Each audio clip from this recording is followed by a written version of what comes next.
Hello friend, welcome to my channel. আমি doctor Chandrakant. আজ আপনাদের লুজ মোশন হলে বা পাতলা পায়খানা হলে বা যেটা ডায়রিয়া সেটা হলে সেই সময় আপনারা কী কী খাবার খাবেন এবং কোন খাবারের দিকে বেশি গুরুত্ব দিতে হবে, আজকে সে বিষয়ে আলোচনা করব।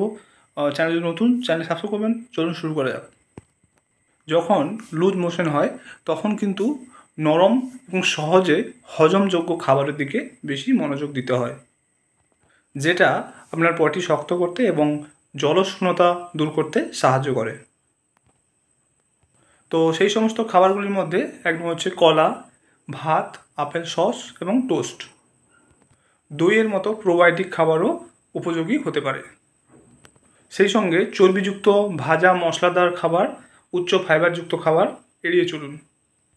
ক্যাফেন এবং অ্যালকোহল এড়িয়ে চলুন, এগুলো কিন্তু আরও খারাপ করে দেয়।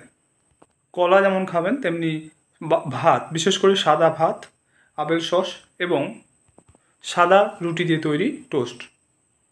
সেদ্ধ আলু খেতে পারেন। রান্না করা সবজি যেমন মটরশুঁটি, গাজর কিন্তু ভালো। এই সময় হাইড্রেটেড থাকা খুবই গুরুত্বপূর্ণ। প্রচুর পরিমাণে জল খাবেন, বিশেষ করে ওআরএস খেতে হবে। এছাড়াও কম চিনিযুক্ত ফলের রস পান করতে পারেন।